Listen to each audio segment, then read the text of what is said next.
Hello and welcome to the Bundesliga Show, the final Monday evening review show of the year. The Bundesliga is finished, well, apart from the relegation playoff, of course, but yeah, everything's kind of wrapped up, isn't it, guys? And we're going to talk through what happened on the final weekend. What did you think of it, Peter? Would you say it was, did it live up to expectation this year, the final day, or was it a bit of a quiet one, would you say?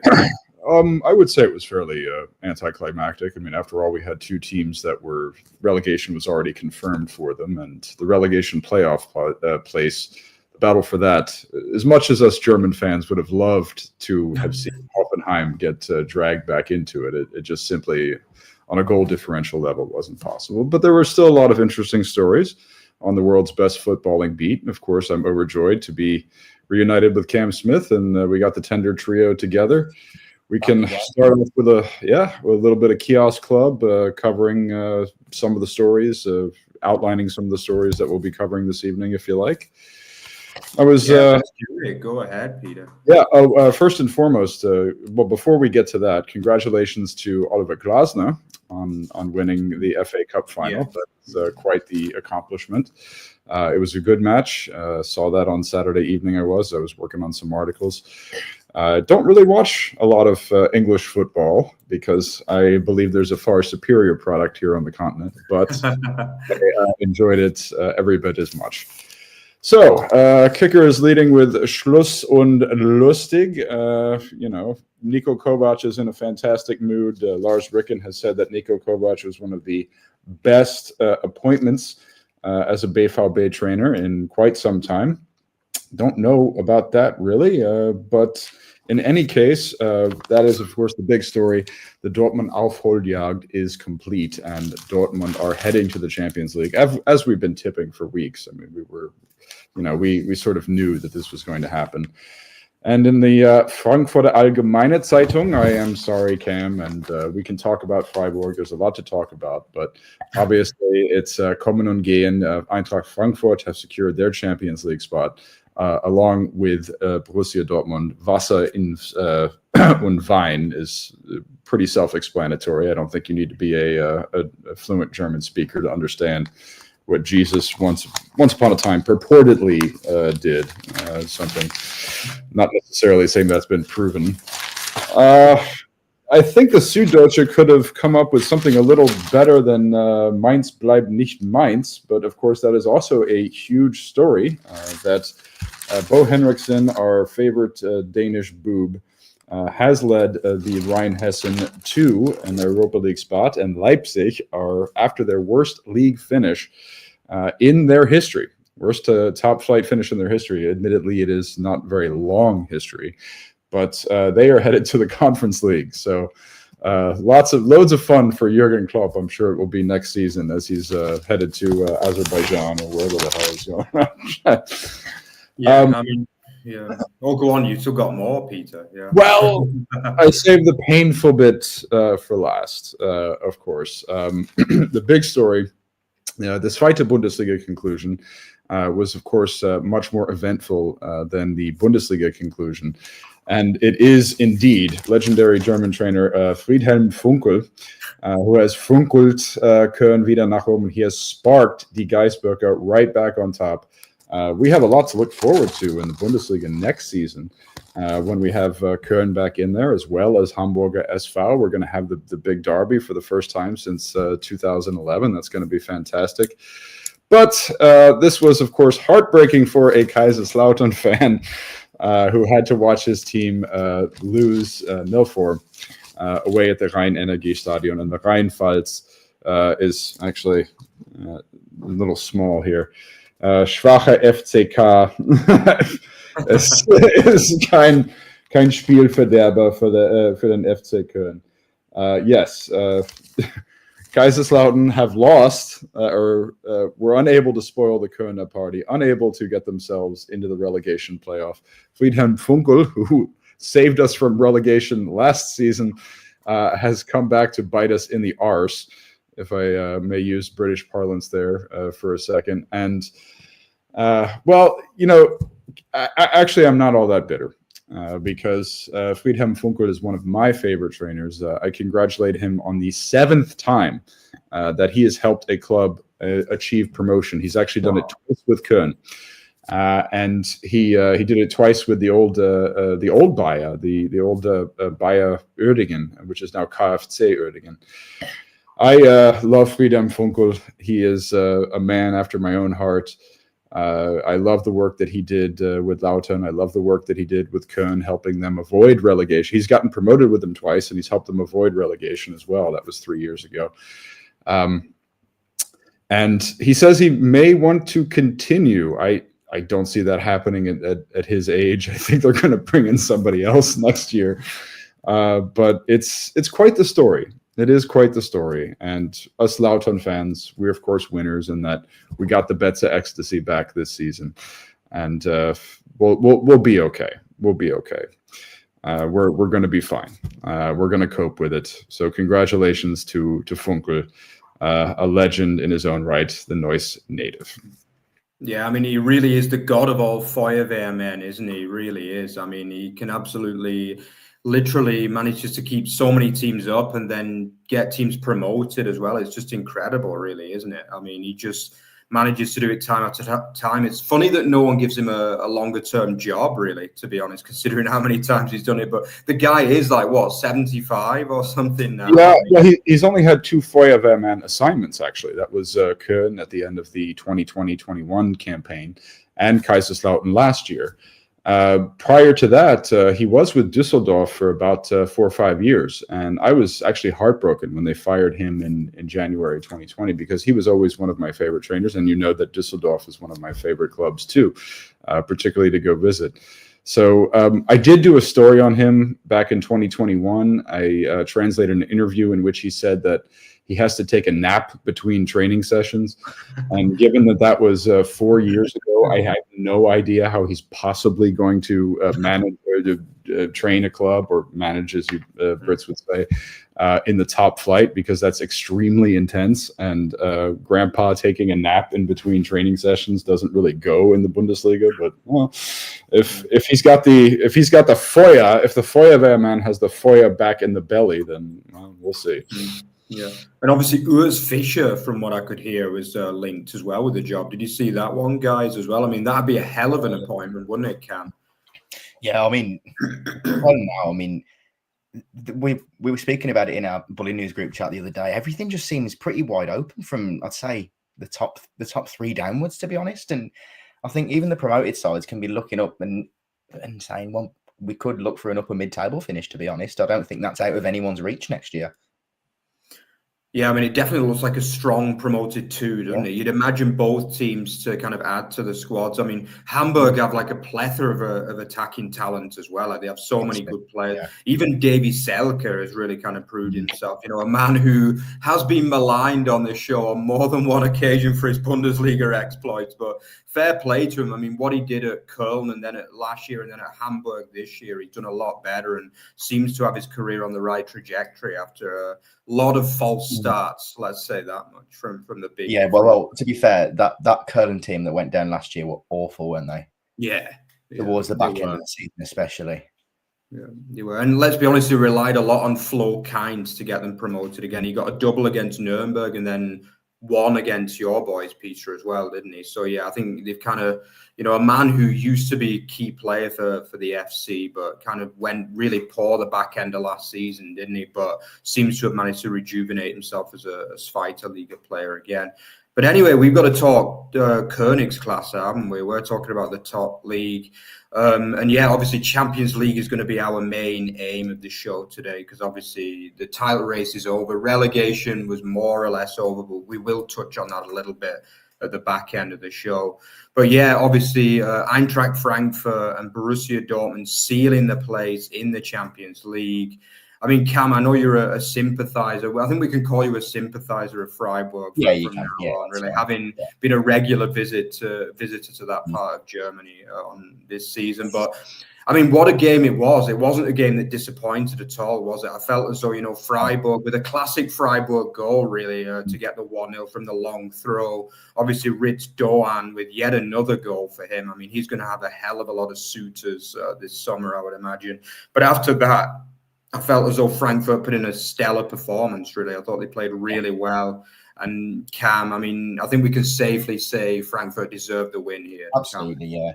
I think after the Knauf equaliser just before half-time, I think most people could only see it going one way, to be honest. Yeah. I think had that not gone in, it could be a different story. We know Freiburg aren't, they're good defensively. But I think it was one-way traffic from that, to be honest. And I did love the Freiburg goal. The long throw from one centre-back to the other centre-back. Yeah. Lovely flick on to Doan, who's been linked with Frankfurt recently, hasn't he, as well? But I think it was just too much of an ask, to be honest. I think the points dropped against Leverkusen really put the pressure on Freiburg heading into the last game, especially against a Frankfurt side in search of a win themselves after they sort of dropped the ball last week against St. Pauli. So, yeah, it just felt like too much of an ask from a Freiburg perspective. But I think over the course of the year, Frankfurt did deserve it. And to be honest, I think we're all asking the question as how it ended up going to the final day. From a Frankfurt perspective. But yeah, fair play to them. Deserved it over the course of 34 match days. Yeah, definitely. Evening to Samuel as well, checking in there. Remember, guys, send in your comments if you've got anything to say. Where's the usual host, Rory? He's still on his break. He's still on his sabbatical, kind of half and half, even though obviously he made his return on Thursday evening as well. But yeah, Peter, I mean, Frankfurt really delivered in this case, didn't they? I mean, obviously they've been seen as, in the league, a little bit bottlers in the past, really. They have been a team. I mean, obviously they really bottled it for me last week against St. Pauli when they just needed a win to kind of get over the line there. But I mean, from 1-0 down, I felt as though they really kind of applied themselves well. Ekitike was outstanding as well. I felt, he deserved a goal, really.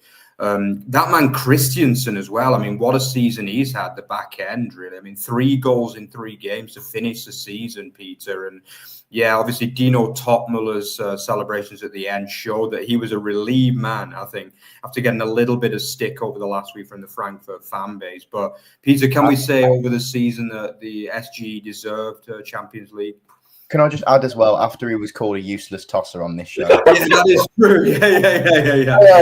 I mean, I was thinking about that one, to be fair, but yeah.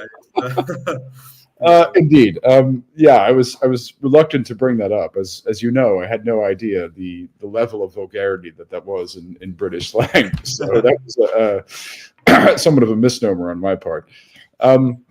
Yeah, absolutely. I mean, this match was over with relatively quickly. I think that as soon as we got that Knauf goal before the half, I mean, that was something of a backbreaker, and you could definitely see which team was in the better form. I mean, in terms of what we have to say about Frankfurt, I actually have more to say about Freiburg in this instance, because I thought that the emotional press conference given by Julian Schuster afterwards, which I had the privilege of covering, was just amazing. It was absolutely amazing. Of course, it was in German. But he just talked about his joy and the privilege that he had coaching this team, taking over for Christian Streich, who had been in for so long, and is another German coaching legend in most German footballing circles. And he talked about how this was a success in spite of the fact that they had the opportunity to clinch Champions League football on the final day. This was an enormous success for Freiburg, for this club, for its new coach, for several young players who really came through this year. We've mentioned all of them on this pod. We can repeat the laundry list if we like. We can talk about Monzambi, who came out of nowhere. We can talk about the improved play of Sedilia and Makengo, and all of the fact that no one could really fail at right back this season until Rosenfelder in the last couple of games. So what he did was he directly asked journalists, as the press conference drew to a close. He said, these are the headlines that I want to read. I want to read the headline about how this club has succeeded and is back in Europe after a 1-year absence. And this is what I want to read. I don't want to read anything else. That's the story. That's what you should write about. And ordinarily, I mean, if a coach said that at a press conference, if Mourinho said that at a press conference, you would think, oh, what an asshole. But from this coming out of Julian Schuster's of mouth, I mean, it was that appeal that he made to journalists, and I bit. I absolutely bit. I was like, okay, this is the story you want me to write. That's what I'm going to write. And so this is this has been an amazing, successful season for Freiburg, who still have a -4 goal differential. Yeah. And, they're going back on the Europareise, the Breisgau, absolutely. Yeah, I know that Philipp Lienhardt has probably not slept since Saturday, and Christian Ginter was also obviously in tears. But not Christian Ginter, Matthias Ginter. Excuse me, I'm confusing. I have Christian Günther and Ginter together again. Oops. But yes, Ginter said, we're not a team that was bought. We were not a team that was just bought and thrown together. And if anybody has the right to say that, it's him, for returning to Freiburg those 3 years back after his Gladbach days. So, they lost, but they won. That's the way that I would put it. I mean, they absolutely won. I think as well, it's a strange one, because when you speak to Freiburg fans, there's no expectation on the club. There never has been expectation, and there never is expectation from a supporter's perspective. So then it's weird for Freiburg to go into this game now and it be so disappointing that they didn't get over the line and get Champions League, considering, as I say, the fact that even going into this season, when I was speaking to fans on match day 1 ahead of the Stuttgart game, that it was a case of nobody's expecting anything under Schuster, but just carry on with the sort of that same trajectory, and that one word that all Freiburg fans say to you, continuity. It's just such an important part of that club, and for Schuster to come in and deliver the first year that he has, I think he deserves to be able, to tell us journalists what headlines to write. I think it's been a sensational year, and all respects to him, and I wish them well, especially in the Europa League next year, where you'd back them with the squad they have and some of their European runs in the last few years. You'd back them for a late run in that competition.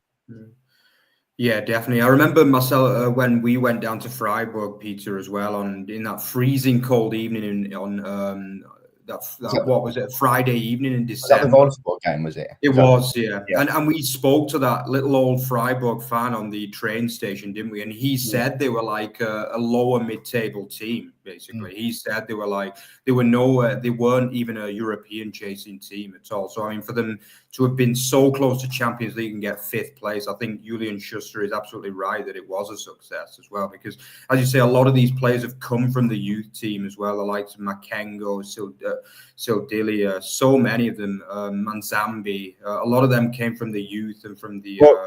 Manzambi came from, they bought him from Servette. The player I neglected to mention, which I should have mentioned, was Atubolu. Atubolu, of course. I can't believe I forgot to mention him, as he was, he broke the club record this year. And, this was a player that, when he was given confidence by the club and by Streich ahead of the 23-24 campaign, a lot of us were just like, this is a lot of pressure to put on this young man. And the Freiburg fans, Streich had to defend Atubolu against some of the some fan rage, which you wouldn't think that there's fan rage in Breisgau. But there was last year, because a lot of fans thought that that the team was a little bit stagnant. Some people were thinking that maybe it's about time for Streich to step aside, and there was there was some hatred. You and I mean, whenever we talked about Atubolo and his struggles last season, there was no vitriol, there was no hatred. We were basically like, he's so young, and they threw him in so early, and they put him under pressure, and why did they do this? But it seems like he's been forged in let me make sure I have my metaphors right. Is it forged in the crucible, forged in the iron? What am I?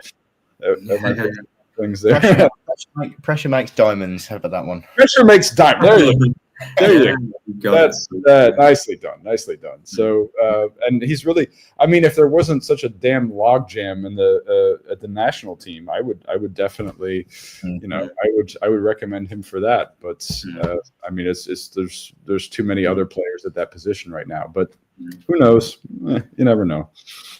Yeah, I think he's going to go to the top, isn't he? I think when we discussed it last year, Peter, I think we both said any goalkeeper at any level needs 2 seasons to learn the trade, as far as I'm concerned, because goalkeeper is a brutal position. It really is. Like, you make one mistake and your team concedes a goal, A midfielder makes a mistake and loses the ball. You've still got the defense and the keeper to save you, and maybe the striker will miss the chance as well. So it is a brutal position, and you need to learn it, and you need to kind of get that experience to know what to do in different situations. And I think we're starting to see that now with Atabolo. This last 6 months, he's really looked improved. The mistakes have stopped, and he's started using his assets more and more in games for me. I mean, it's different scenarios, but look at Finn Darman, who was never a regular starter at Augsburg until this halfway through this season, and then he now is practically undroppable. And for me, one of the players of the season. And if you told me that back in August, you would have believed that. Yeah, he was another one last season making his first year as a first choice at Augsburg, and it was tough for him for long periods, which is why he didn't start as number 1 this year, wasn't it? But obviously he has learned from his mistakes, and as you say now, he might have bigger moves on the table as well. So keepers as well, they have a long career. You've got to remember that. So if you're in the first team at 18, 19, you're going to be making like hundreds of appearances over your career, basically, because as we see, Manuel Neuer is 40 now or 39, and he's still manning that Bayern goal, so his first choice. And it's not rare. I mean, I think PSG, I had the PSG game. No, it was Ajax, actually. It was the Ajax game, and their backup keeper is 42 years old. I couldn't believe it. I was like, who is this old man in the net? And I Googled him, and like, he was a 42-year-old. Played until he was, 43 or so, I think. Yeah. Exactly. So keepers can go long, can't they? So if he's so good at that age, I mean, how good is he going to be at 30? So just to add on to what you said about experience for keepers, I don't know if you watched the overlap with Kasper Schmeichel a few weeks ago. No, I didn't see that. It was just on about the mental side of being a goalkeeper and just staying alive in games, and it's all of these things that sort of just gradually you progress as part of your career, don't you? It's something it's not like if you're a striker, you can have bags of talent and get away with having bags of talent. As a keeper, you can have the talent, but just that one slight error because of concentration, and your team are 1-0 down. Yeah. And people remember the mistakes with keepers too. That's the other problem. You can make 5 amazing saves and you make 1 clanger, and it's the clanger that people remember. That's the problem. So it is a hard job. It really is. And as you say, you need 2 full seasons to kind of develop that mental strength to be a decent keeper at this level, I think. And I think Atabolo is going to be even better next season. He's got a great year ahead of him, I feel, next year, along with Darman as well. But anyway, we need to continue with the BVB now. So Cam, I'm going to come to you with this one. I mean, yeah, what can you say? It was routine, really, wasn't it? Not too much to say on this one. I mean, Kiel obviously guttingly didn't break the record, did they? They didn't get the 19 consecutive away games with a goal, which is really unfortunate. But yeah, BVB did the job as they've done with the whole time under Kovac, and respect for that. Yeah, I mean, Dortmund look a completely different side to what they did 6 months ago, don't they? Really, at the end of the day. But whilst they were 1-0 up, and even with Kiel down to 10, I just still felt for some reason that something was going to go against them. I don't know whether it's just Dortmund on the final day and what happened a couple of years ago against Mainz and whatnot. But it just watching it felt nervous. The whole stadium felt nervous just from the cameras on the Bundesliga goal arena. But then again, they got there in the end. But I've just liked what Kovac has done, and I think, I agree with Peter in saying I think it's a bit over the top to call him one of the best appointments, but he's done his job and he's got them playing common sense football. And we saw the improvement of players. Adeyemi, we've noted a lot on this podcast. Girassi playing to his strengths, who arguably is the best striker in the Bundesliga alongside Harry Kane. Playing to your players' strengths and putting square pegs in square holes. I think it's just something that was needed after what was a dismal start to the season, and where I've never seen a top side defend so badly as what Dortmund under Sahin earlier this year. Yeah, I think we criticise Shaheen a lot, and I think that proves just how bad he is. He was basically in his stint at the BVB, he really kind of butchered his chance, didn't he? But yeah, I mean, Peter, going forward, the BVB, I mean, do they still need a big overhaul in the summer, or do you think they can go again with this team and maybe challenge next season for a title potentially? Oh, it's far too early to tell. I mean, it's we're in for one hell of a blockbuster transfer summer, in large part because also the Club World Cup is leading to all of these weird short-term contracts and loan recalls and stuff like this. So a lot can really happen over the next couple of months. Yeah, I mean, when it comes to rumors, they're all over the place. I mean, there's so many Bundesliga players who are being linked with a move to Dortmund. Everybody from at Dortmund and Frankfurt, now that both of them have qualified for the Champions League. I'm already getting a little bit tired of writing about these rumors. I think that I just don't know. I think, as is the case with every transfer window that I've ever covered in 20 some odd years, most of the deals are going to be taking place towards the end of it in July. So I don't know. I mean, what he's been able to do a lot with a little, with all of the damn injuries. We've spoken about how this back three of Sule, Anton, and Bensebaini, three habitual Dortmund underperformers, has solidified and done amazing work. To that, I might add the fact that Gregor Kobel over the past couple of weeks has been insane. Speaking of Ubers, I mean, just absolutely insane. He was always a big money signing, but he really has only began to earn his paycheck, in my personal opinion, over these last 3 weeks. Gruasi is. He has, if I'm not mistaken, scored more goals than anybody else in the Rückrunde. So he's the number one Rückrunde goal scorer. 21 for the season as well, which is still pretty good in the league. Just in the league, I think if you include Champions League too, he went well over 30, which is still a hell of a haul, isn't it? Of course. But there really isn't a hell of a lot of. There's so much that can happen with Dortmund on the transfer market this season. I mean, they've gotten the front office sorted out a little bit in trimming this too many this Elefantenrunde, as Germans call it. That's always been the problem with Dortmund, is that we got too many goddamn cooks in the kitchen. They got too many freaking bosses. You got too many people in that front office. It's always a damn committee. So. Okay, we still have Ricken and Kale, in there, and I think that's probably one sporting director too many. And Kovac is not an easy personality; he never has been.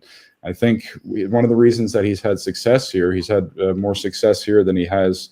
Well, I mean, he did win the double with Bayern, but this is the Kovac of the Frankfurt Pokal winning side, in that he's sticking to tactics. He's believing in players, but he really also didn't have much of a choice given all of the injuries that the squad had. So it is too early to tell. I mean, Kovac has had his turn as what Germans would call the heiße Scheiß, which you, again, don't have to be particularly adept in German to figure out what I mean by that. On 3 different occasions now, and I've seen his downfall with Bayern. I saw the mess that was his time with Wolfsburg, which I wish I could unsee. I mean, those were just hours of my life that I went back. Yeah, we'll see. We shall see.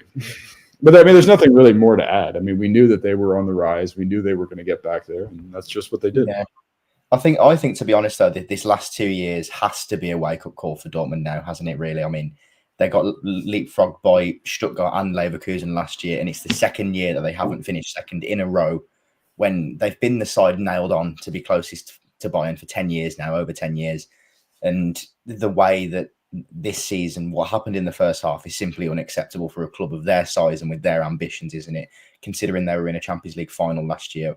I think we've got to hand Dortmund bigger expectations than what we do at times. We can't just always let them have this underdog mentality, because we're seeing it. I think it translates to them a lot, and they carry that with them as a club. And I think there's some form. I've always said it, that there's been like a victim mindset with Borussia Dortmund, that they've just never had enough to sort of punch against Bayern, but then they were always happy to be second place. And then finally, they've been leapfrogged by last year, what was Stuttgart and Leverkusen, this year, now Frankfurt as well. And I think that has to be a wake-up call for them now, moving forward. I really, really do. And Germany deserves them to be up there. It's just whether they've got it in them to invest in the summer, which, you know, we're all in unanimous agreement that they need to. And they need to stop just going after everything that's shiny in the Bundesliga from any overperforming mid-table side.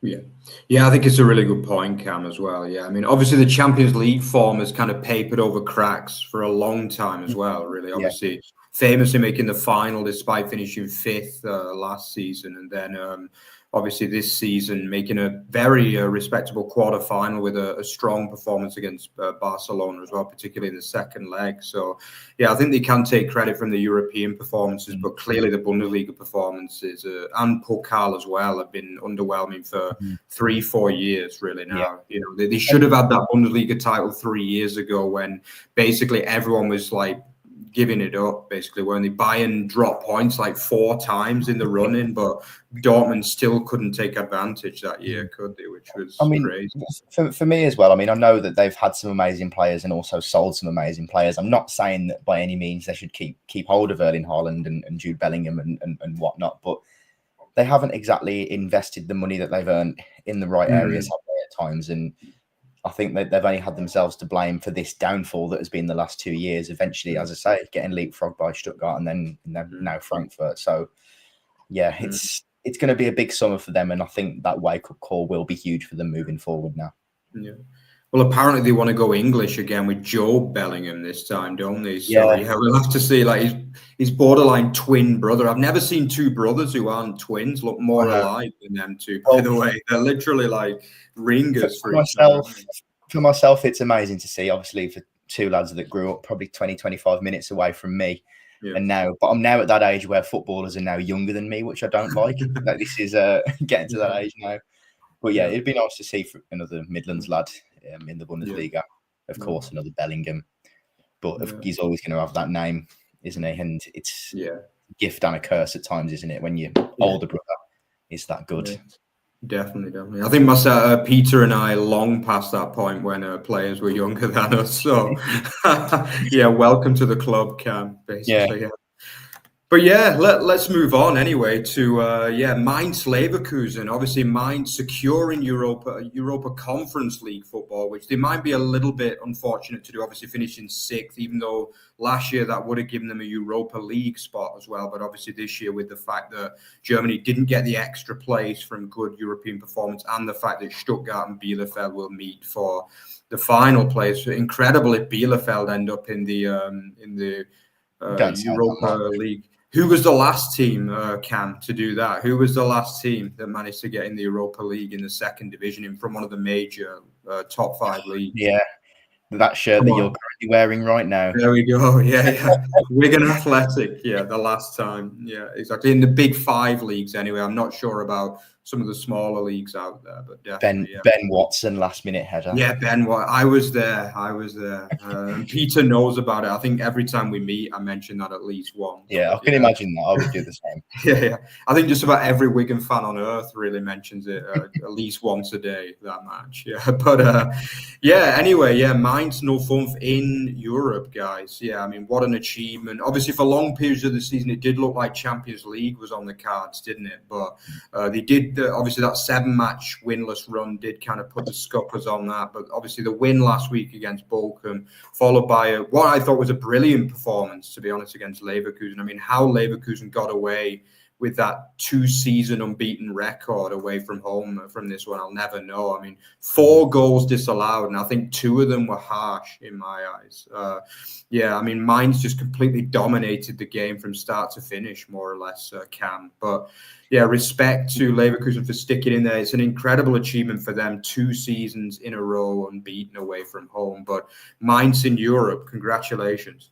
I mean, because I was covering Stuttgart, Leipzig, and Freiburg, Frankfurt, so I had it on the goal arena in the background, and I heard that Mainz had scored about 3 times, and then realised that they hadn't I didn't realise they hadn't until about 2 minutes later, and then the one time they eventually scored, didn't they? I think when they finally scored the first goal, and then I really thought it was over. Then once Patrick Schick gave Leverkusen the lead back, well, not the lead back, sorry, just the lead.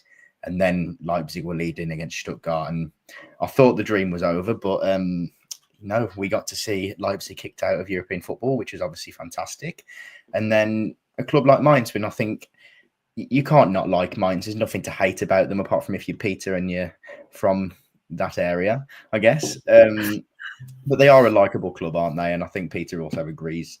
And Bo Henriksen, we all love him. We've sang his praise on here all year, and since he took over last year, really, as well. And they've been fantastic all season. And on their winless run, I thought they were a bit unlucky in a lot of the games, but eventually just had enough to get over the line. And now it's a case of looking forward to European football, which, yeah, again, I think it's one of those, if you said it to us in August, none of us would have believed that.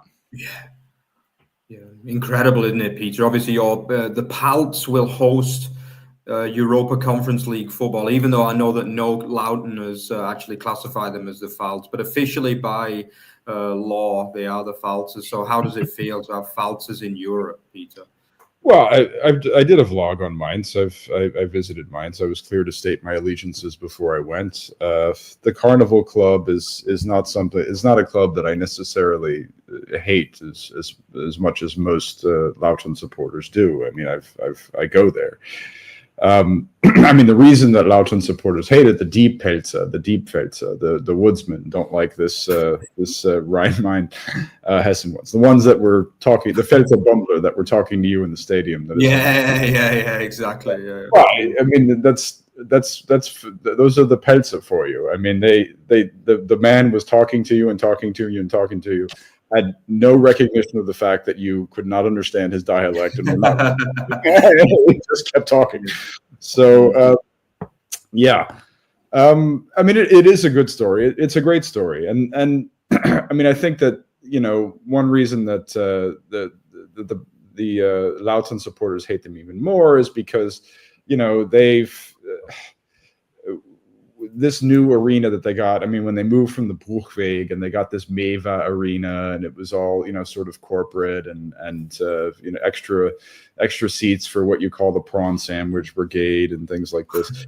They were upset because Mainz oftentimes do not come anywhere close to selling out their fixtures in the top flight. I mean, if you go to those games, you can even watch the vlog. I mean, of course, granted, it was a Wednesday night makeup match and it was cold and rainy in February, but I mean, there are a lot of empty seats. I believe they sold out their last 8 home games of the season because of what Henriksen was able to do with his crew. It's not to be underestimated that he built this bleeding back 3 out of Danny DaCosta, Stefan. I don't know how many times I've mentioned it as a pod. I've mentioned it 1,000. Mentioned 1,001 there. I mean, you know, he got a lot out of some, you know, some players that you just would not have thought. I mean, you would not have thought that. I mean, Philipp Mwene, the ex-Lautern, is another a good example who has played like a world beater recently. I think the worst part about that match was the fact that Stefan Bell, that was the 4th disallowed goal, which would have been the winner. That we were deprived of this great story, because his story is amazing in its own right. I mean, he hadn't made an appearance for a full year until Bo Svensson, the other Danish Bo, got him off the dust heap there. And now he's signed a new contract, and entering next season, he's going to be the longest serving player at a club now that Thomas Müller has left. So yeah, I was like, oh, how could we be deprived of this story? It's ridiculous. But fourth time was the charm in the first half. They finally got their goal. And I also covered the presser. Henriksen got his champagne bath from Sylvan Widmer and a bunch of the other players. They walked into the and got ahead and gave it to him. And then and Xabi, it was also Xabi's farewell presser, and he had some really great things to say about the Bundesliga fan scene as well. So nice little feel-good story for the end of it, and they're back there. It's 2016 was the last time that they were in Europe. The Carnival Club, or the Rheinhessen Carnival Club. There are several carnival clubs in Germany, one of which just won this Zweite Bundesliga. Sure, why not? I do worry about what's going to happen with the club once, because Amiri may want to make the step up to a Champions League club. So may Burkhardt. We'll see if Henriksen has some tricks up his sleeve next season. If he can get Nelson Viper going again, perhaps, or do something with Leonard Maloney. We need more from our boy Sieb as well. I mean, he was probably one of the only kind of down notes of the season. Yeah, but he's headed back to Bayern. Wasn't he just loaned out? So we'll get a chance at Bayern, though. Let's be honest. I guess he'll go on loan again somewhere. Hopefully again within the Bundesliga, but potentially abroad. Maybe. Yeah, we'll see. Because there's a lot. There's a lot that's. I think there's a Sanu's also been Sanu, who's been amazing this season, has been linked away. So we shall see. I mean, he's going to have to. Rumpelstiltskin's going to have to spin some straw back into gold next season. It's always a difficult period to manage, isn't it? Once all of the celebrations are over and then it is back to normal. It's because the trouble is, as a mid-table club, when you perform, your players are back in the shop window, aren't they? And it's then managing that over the summer, and the chances are they are going to lose one or two figures in the summer. That, and then obviously there's going to be more games playing on Thursdays, and then it's just you're adding everything to the schedule, and then to a group that's not used to it. Some younger players as well. Peter mentioned Nelson Viper potentially. It's a tough ask, isn't it, to perform both in Europe and in the Bundesliga. And what we saw with Heidenheim this year, it can end up being disastrous for both campaigns, can't it? So difficult waters to manage, but I guess only time will tell as to what happens over the summer, really, in terms of potential outgoings. Yeah, I think one of the issues too is that these kind of smaller Bundesliga clubs, they don't get that much money for the key assets as well. That's it. Like we saw it obviously with Kleindienst and Bester from Heidenheim this year. I mean, I think they got 7-8 million for Bester and maybe a little bit more for Kleindienst. But by world standards nowadays, that's peanuts for your best players, basically, And you can imagine it being the same at Mainz, I mean, I guess to get Amiri to sign for Mainz in the first place, I mean, it was a massive coup. So I wouldn't be surprised if there's a release clause in there, for 5-7 million or something like that. Again, for Burkhardt is another one. I can't see them procuring any more than 10-15 million for him, which obviously by modern standards, it's not much money, but I can imagine it. Yeah, we've seen it many times before. Teams like Mainz, they have to sell. They don't run at big profits. They don't have big backers behind them. And ultimately, if someone comes there and says, give you 15 million for your asset, then they've got to sell, really, because I guess that's the downside of 50+1. It's harder to generate money, basically, and I think, we see the Premier League teams, they'd laugh you out of town if you offered 15 million euros for the best player, basically. But I think, maybe Mainz, 20 million and they'd be laughing all the way to the bank, really, to be honest. But obviously it's hard to find replacements at the same level when you're only getting that kind of money in, So it's, we'll have to see, but it will be a tough season, I think, potentially for Mainz. But obviously they've got a lot to look forward to. And, as you say, the first season back in Europe in round about 10 years. So it's going to be great to see. But anyway, another celebration for Bundesliga fans as well, apart from obviously Justin, if you're watching, RB Leipzig not in Europe for the first time since they got promoted to the Bundesliga. I think Cam and Peter are going to make the feelings known on this one. But I mean, it was your boys, Cam, as well, that knocked them out. So it must be double joy for you, really. And it was a good game too. It really was a good, open game to watch this one. I mean, Stuttgart played really well. And yeah, I just want to ask you, do you think they're in good form going into the final next week? Because I thought it was a really strong performance. It was two perfect performances really heading into the final. It was a rotated lineup, obviously, with the fact that we don't want anybody else to be injured after what happened last week against Augsburg.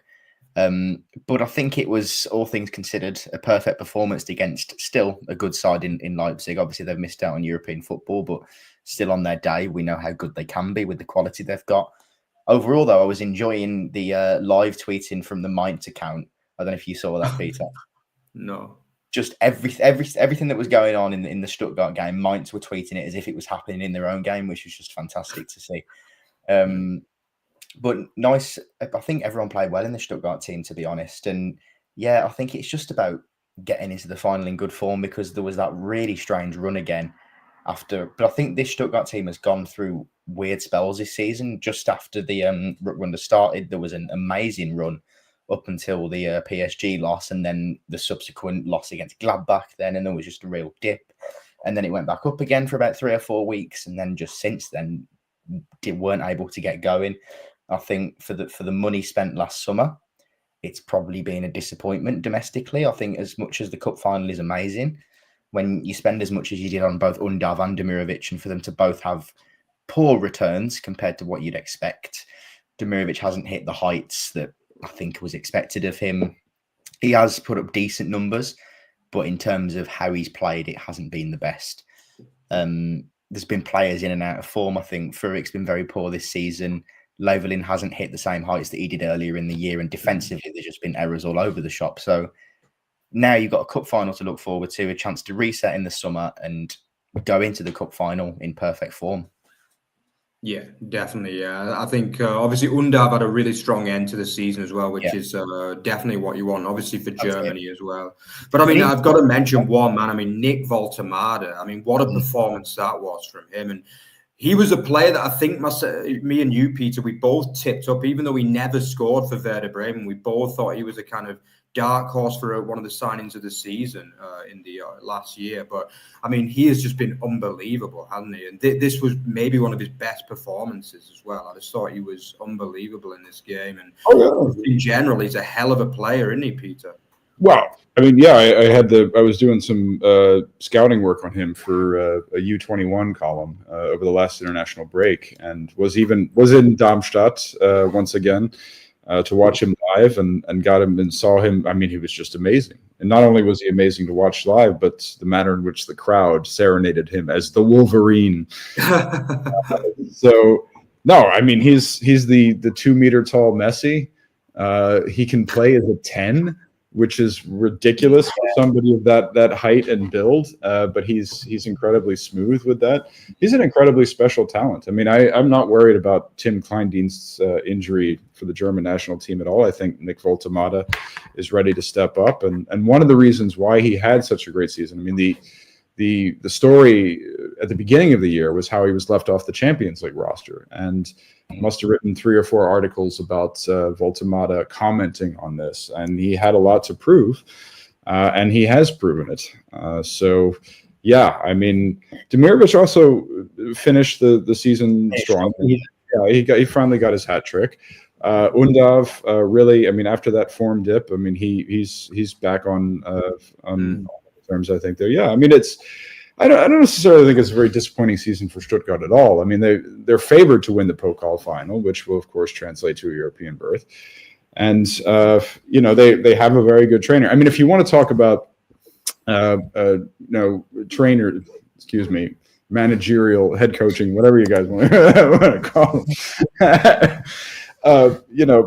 I think Zolt Löw, and we were praising him, after he got Leipzig sort of back on track. I mean, this was a disastrous appointment, and the Leipzig fans. I mean, what he started Gomis and Nusa up front. What? Openda and Sesko were on the bench with Europe on the line. Are you nuts? I mean, this was, this was a horrible. I mean, that Christian is, I think, were the two stupidest coaching changes I've seen in 6 years of covering this beat. And I mean, this was, I don't know why they couldn't simply stick with Rosa. I mean, it's this club, it desperately needs an identity. They had their local boy. Just ride it out. I mean, there's a lot of teams, I think, that have made the correct choice in riding it out with their trainers. Okay, maybe not Gladbach, but this is St. Pauli and sticking with Blessen, Augsburg and sticking with Torup, Bremen and sticking with Vanna. Of course, there's rumors now that Torup and Vanna both won't be coaching their respective sides next season. But yeah, oh God, what a bad appointment this was. And what the hell was he thinking? I think it's one of those when it's so close to the end of the season, you're looking for just the instant manager bounce, aren't you? And if you're not going to get that, if you're not going to either get an appointment who you're going to put all of your eggs in the basket for next season, or it's just going to be a stopgap which is not going to improve anything, what's the point? Like Peter's saying, you might as well stick it out with Rosa at that point, aren't you? And because it wasn't going to get any worse under Rosa, was it? I mean, we saw it now. It couldn't have ended any worse than this, could it, with the talent they've got? Yeah, it's been a shocking season for them. I think I'll be giving my old friend Sol Petri a call. Never mind Sol Love. Yeah, I mean, it's been that bad for him, and it looks like an appalling signing, basically. And also the timing as well was just absolutely shocking, basically. And as you say, they should have ridden it out with Rosa and then maybe found someone else in the summer. But what they've done now, they're stuck with him, and it's not looking good at all, is it? Yeah. But anyway, let's move on. Oh, go on. Yeah. Yeah, sorry, just one last thing. Basically confirmed the fact that Xavi and Cesco will be leaving in the summer by not getting Europe. Yeah. If they were going to leave anyway, they're going to leave now, aren't they? Yeah. Yeah, and especially with him in charge, I don't think there's any chance of keeping them. I think he's going to become our latest hated manager on OTB. So. Peter's got a nickname for him, I think. Have you? For who? For Löw? Yeah. No, I don't think so. Or did I? Something that goes after the word useless, maybe. I think it was initially me that coined that one, but it's now become Peter. So. it was word now. Marks. Yeah, no, I won't call him that. I'll call him. We have progressively become a little bit more PC on the over the bar. Okay. Since we started getting more viewers, but. I wouldn't. Yeah, I guess Tosso is probably. What is it? The German? Is it the English equivalent of Wichse? I mean, that's or in American parlance. But yeah, basically, yeah. But yeah, he could be the latest tosser, basically, on over the bar. But anyway, yeah, let's move on to the relegation fight. And speaking of that word as well, I know it's another man that Peter isn't particularly fond of. Hoffenheim stayed up with probably, for me, the worst team ever to avoid the playoff, really. I think they were a shambles the entire season. And one thing, before we start analysing this game, I just said that kind of, I don't know if you saw this on the highlights, guys, but that they were standing in front of the curva at the end. It was the most half-hearted jumps I've ever seen from anyone. I mean, Ilse was literally there, and he was like, should we even be here? You know what I mean? It was literally cringe. It was that bad, really. I mean, to celebrate that, I think it was almost kind of like tongue-in-cheek a little bit from the Hoffenheim Ultras to be jumping up and down after a 4-0 defeat when you've had one of the biggest budgets in the league and you survive on 32 points. It was just absolutely horrendous. What a horrendous season for them from start to finish, my God. Peter, I mean, how lucky are the TSG to avoid the playoff this year? Oh, well, I have a bit of a hot take on this. I mean, I wrote a story on the Andreas Schicker, the Austrian sporting director who was brought in there to replace Alexander Rosen, who was unpopular and wrongly fired at the beginning of the season. That's what led to this whole disastrous season. Said that Christian Ilzer is going to be on the bench next season.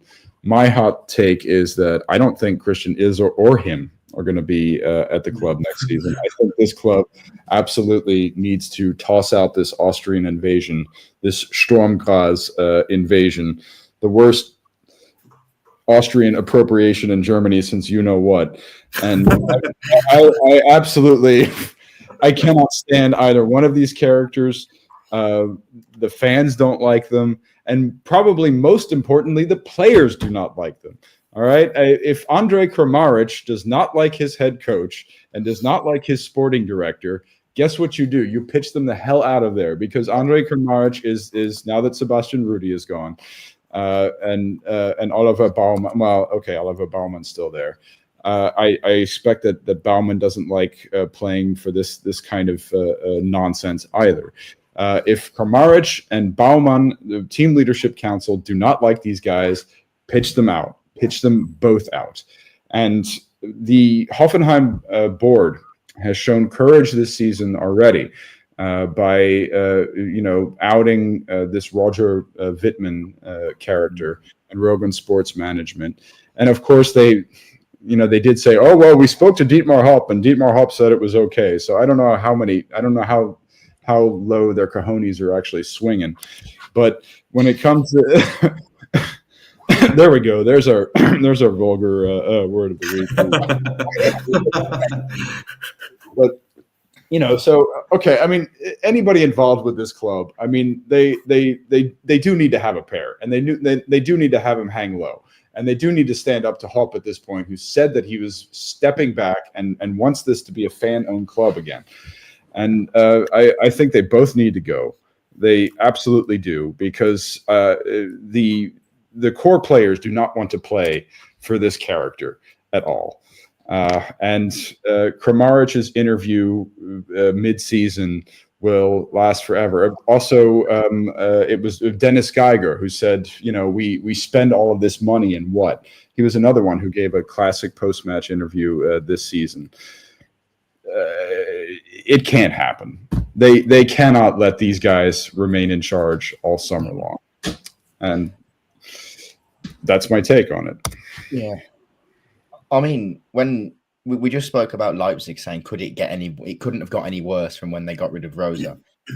Could it have really got any worse from, well, we didn't think it could have got any worse from when they got rid of Matarazzo, and then look how that went downhill, and not just downhill, literally rolled right to the bottom of the hill where they couldn't get any lower if it wasn't for Heidenheim.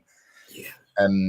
So they never got going on the pitch. There was all this going on off the pitch, and it didn't seem a nice club to be around all season, did it? And I think, echoing all the same points that Peter's saying, I can agree with him saying that, is Ilze going to be there? There might be changes in the back room as well. And I think they need it. They're in desperate need of a reset. And especially with all the protests that were happening earlier in the season, it's just, as I say, not a nice club to watch from an outsider's perspective all season. And you can see why the players are angry. You can see why fans are obviously angry. And what direction they're going to take in the summer, I really don't know, because it's not just a case of changing managers and bringing in a few players and things are going to be all fine and rosy again. It's very much far from the truth. So, yeah, it's going to be an intriguing one to see what happens with that club and if they're going to find themselves back down that end of the table again next year. Yeah, definitely. And then obviously the team that did end up playing in the playoff is obviously the FC Heidenheim. I mean, they've not been much better, really, have they? I guess that's the reason why Hoffenheim haven't been in that bottom three this year, because it was a relatively weak bottom three, ultimately. Three limited teams. And obviously, we've got the playoff that we didn't want, really. Obviously, Heidenheim, Elversberg, guys. Yeah, you're all going to be tuning in for that one Thursday night. Yeah. But just to add on to that, though, I think it's shambolic that we're even discussing Hoffenheim in the same breath as these clubs, to be honest, when we consider relative budget and relative size in terms of how long Hoffenheim have been in the Bundesliga, for Christ's sake, now. I think they're so well backed as well. It's unbelievable with Dietmar Hopp's SCP cash and things. But yeah, you're right. But yeah, obviously Heidenheim couldn't get the result in it with a woeful performance against Bremen. It really was. I mean, it was almost like comedy cuts watching that game at times, And obviously we slated Paul Vanner last week, didn't we? And I think like that miss that he had at 2-0. I mean, say they'd have scored that, Bremen not really. They didn't even play that well to win this game 4-1, to be honest. I felt as though it was Heidenheim were woeful in my eyes in this one, actually, especially defensively, just not at it at all, guys. And yeah, obviously, we hope that maybe if they won, obviously Bayern did their job by thrashing Hoffenheim, but yeah, it would have needed a 2-goal win for Heidenheim to avoid the playoff, but it wasn't to be in this case. I mean, can they beat Elversberg? Because obviously myself and Peter have covered them a lot. We saw them live in person a few weeks ago, and they are an impressive side, Elversberg. They really are. Like, for me, this is the best chance in a number of years for a fighter team to beat a top-flight team. And yeah, just some early predictions. Cam, who would you go for there, Heidenheim or Elversberg, to win the two-legged tie? Where is the first leg? I haven't actually seen much about it, to be honest. It's at Heidenheim, the first leg. Okay. Then you'll have to get back to me on that one, because I always think it's always part of the predictions, isn't it, where the first and second legs are, because well, last year was crazy enough. I don't think anyone could have predicted that, and I think it's always something that you can't really predict these playoffs, no matter what country, no matter what league it is. It's just knockout football, isn't it? So yeah, I'll let Peter go first. I'll tip Elversberg. I think that it's kind of interesting, worth mentioning. An oddity that I found interesting this weekend was that St. Pauli tied Tasmania Berlin's record for the number of goalless home games in the season. And Heidenheim very nearly tied it as well, but Luca Kerber's goal saved them. We've really just not seen a lot of good stuff from Heidenheim this season since the beginning of the season, in which they were, we were applauding their recruitment. Oh my goodness, the Lord Conte.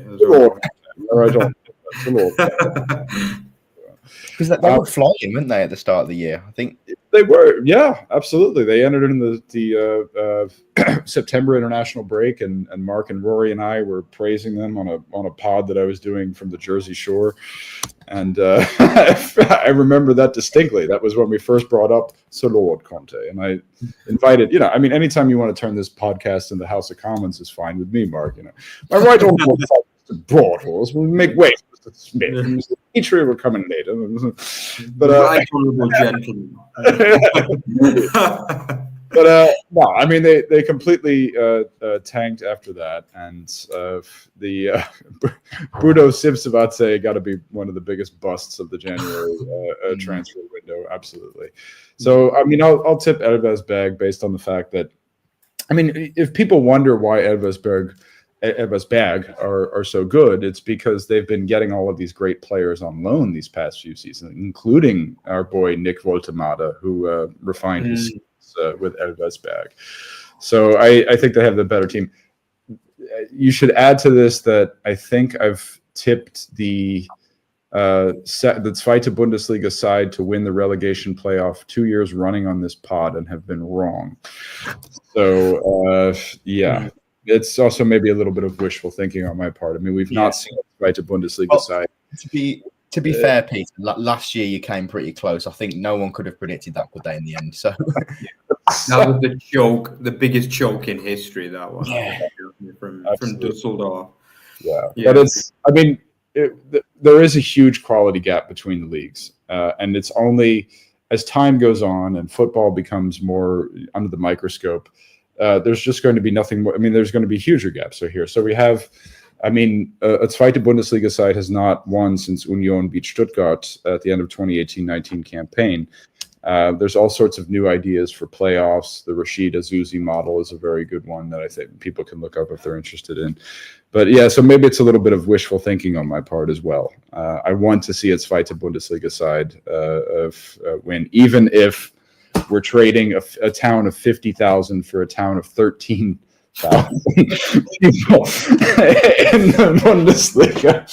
That is. If you've ever been, I've actually been to Elversberg. It's in the Saarland. It's kind of, it's kind of the Pfalz, more or less. Yeah, that is a ridiculous Dorf.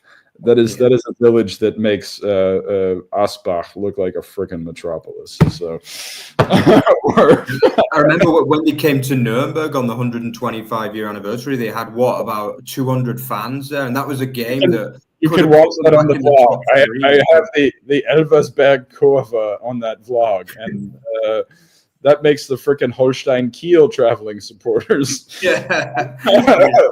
look like bleeding.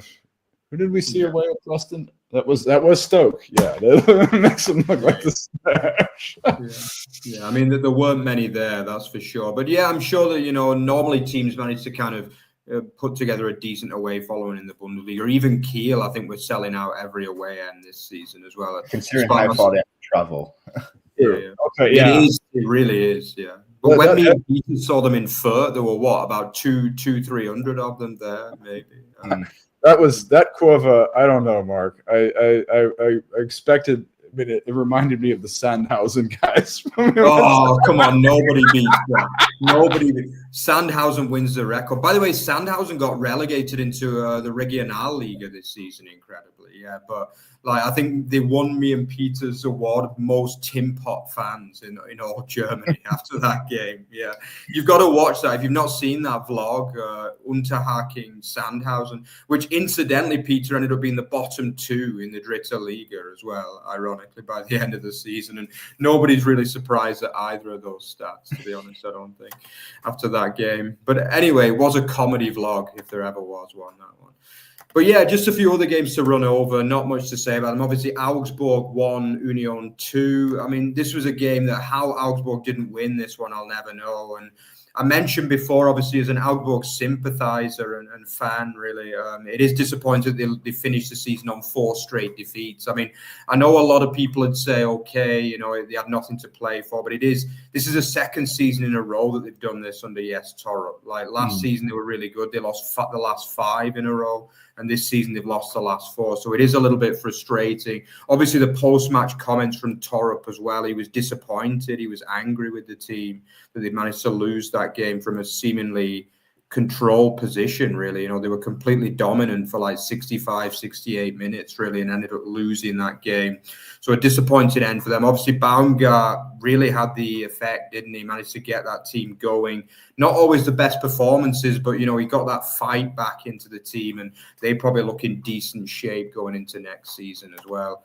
Obviously, Wolfsburg as well, getting a very rare win. I think their first win in 8 or 9 games as well, obviously against another team who, ended up having a poor season ultimately in the end, even though, for long periods they looked good, they were competitive, but a dreadful end to the season from Gladbach. It sees them finish in the bottom half yet again of the Bundesliga table, along with Wolfsburg also finishing bottom with poor seasons overall, despite promise at some points. I mean, can these two teams take any real positives from the season, Cam, in the end, or do you think it was just underwhelming from both?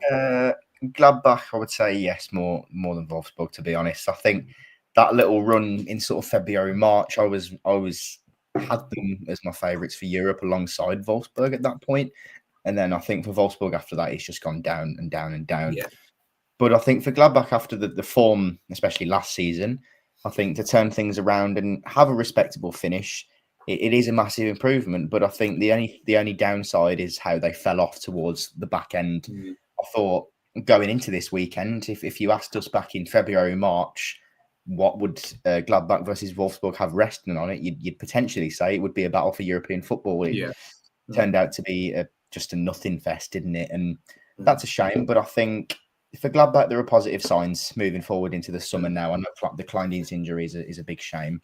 But I think that there are positive signs there, and a club that is somewhat on the up compared to how it has been in recent years, to be honest. So, yeah, it didn't end well, but still positive signs. Yeah. By the way, though, the assist from Amura in that game, wow, that was a hell of a pass. Yeah, that was incredible. But he's pretty much been AWOL for most of the Rückrunde, really, as well, hadn't he, for long periods, I would say. A lot of football players have that. Yeah, they have, to be fair. Yeah, I think when they realized they weren't getting in Europe, they just kind of downed tools a little bit. That's the issue with those company clubs, I guess, because they don't have the fan base to rouse them and things, So I think it was a case of players downing tools a little bit by the time they knew they weren't going to get into Europe. I still can't believe that it's the same Patrick Wimmer that was talking about Bayern Munich a few months ago. Yeah, that is true. That is very true. Yeah, I think it was a bit tongue-in-cheek, to be fair. Yeah. But you can see how much talent he's got, and he's just such a frustrating footballer for me. He just very much epitomises this Wolfsburg team this season of just there's so much there, but they just can't reach it. And a shame considering.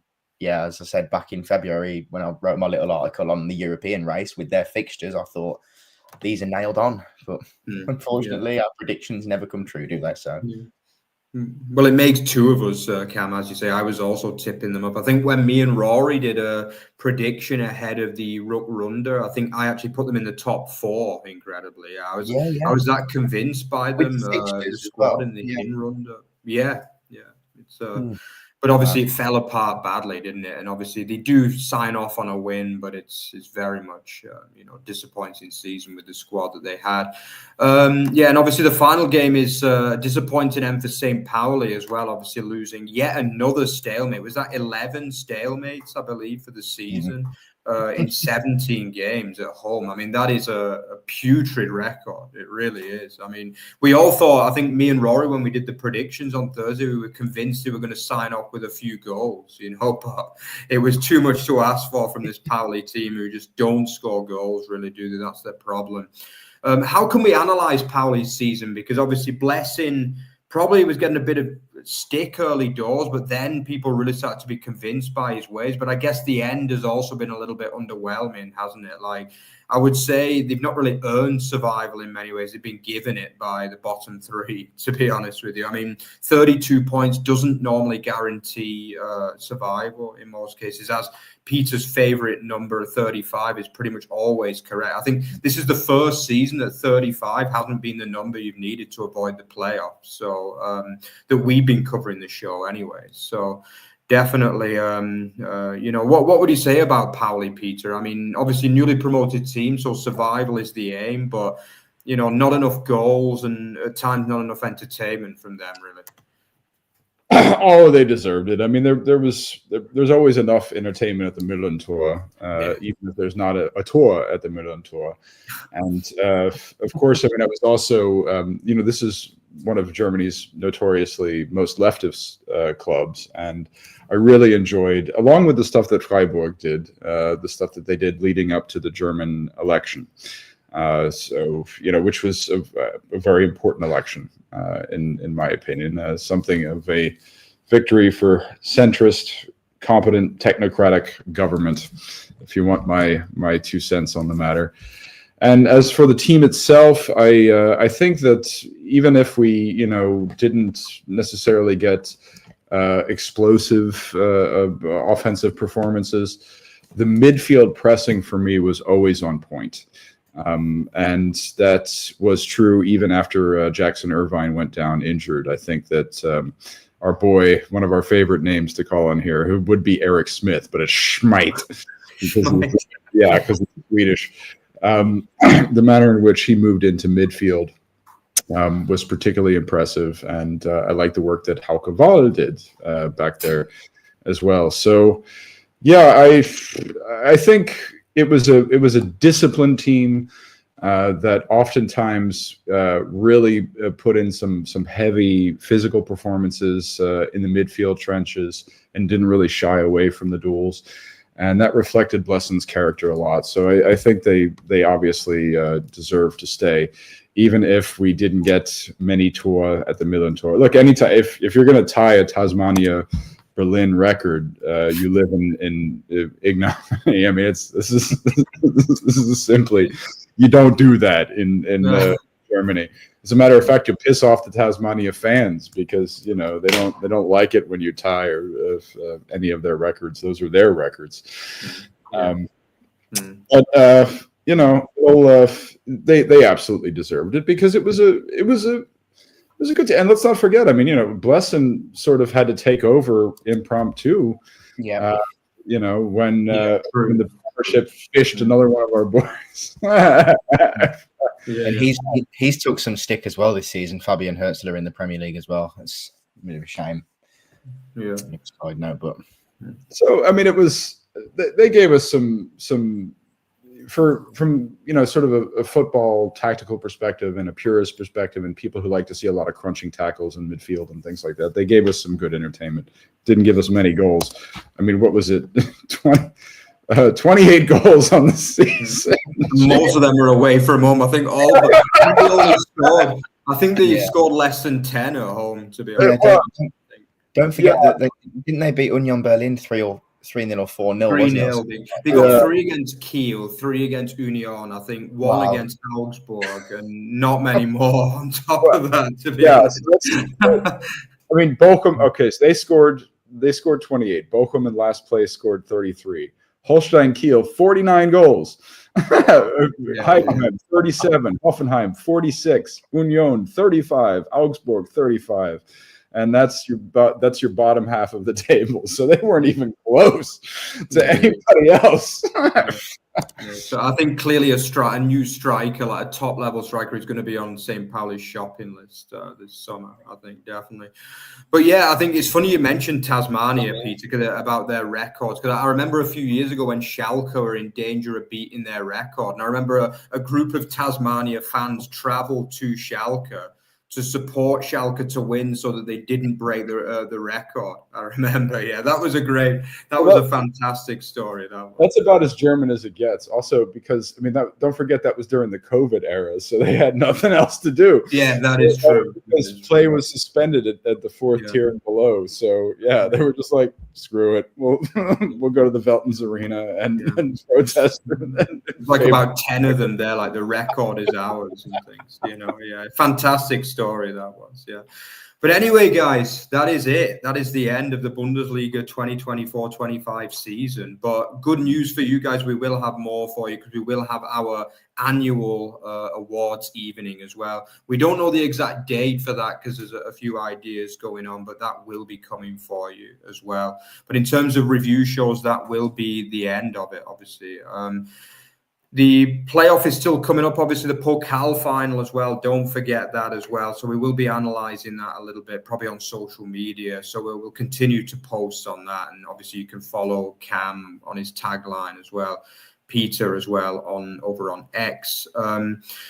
But obviously if you enjoyed what you saw, don't forget to like, comment and subscribe on the channel. Check out our vlogs as well. Don't forget to do that. Also our Instagram and our Blue Sky X. We're on just about every single social media ever known to man, basically at this point. I don't even know who runs half of them these days, but check it out anyway.